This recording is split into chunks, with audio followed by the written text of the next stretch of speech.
the parent and the parenting. In the last episode, we looked at the unconscious parenting. On this part, we'll be looking at parenting by convenience. In parenting by convenience, the parent has very good understanding of what it means to be a parent. He knows the roles and responsibilities of a parent. The only problem is that in discharging these roles and responsibilities is purely based on convenience. A very good example is the story of Saul. Saul, according to his own evaluations, saw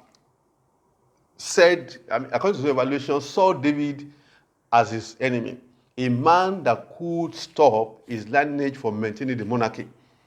And he came up with a strategy to trade his daughter in marriage to David, who is supposed to be his enemy. That could only be explained by parenting by convenience. Otherwise, how can you explain a father that was so protective of his lineage trading his daughter in marriage to his enemy? Many parents do the same, parenting by convenience.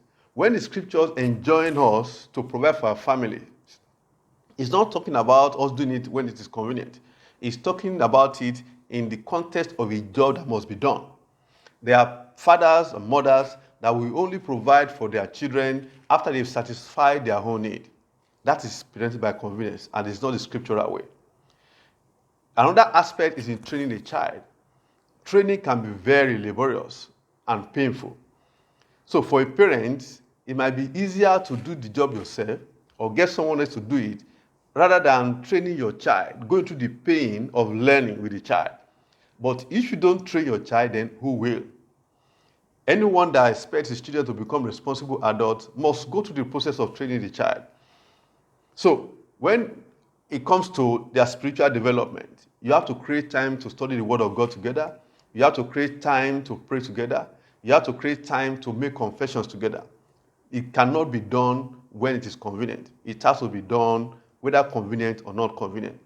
The same is applicable with their education. Going to school on open days will not always be a convenient thing to do, but it's a choice that you have to make, that as part of your parental duty, you have to get it done.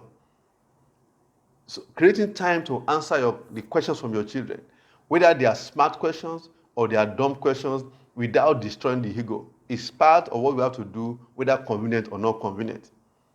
As parents, it's our sole responsibility to ensure that these children grow in the way of the Lord. They grow in the path that God has chosen for them. And this cannot be done at convenience.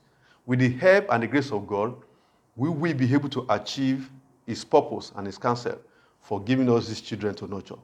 God bless you.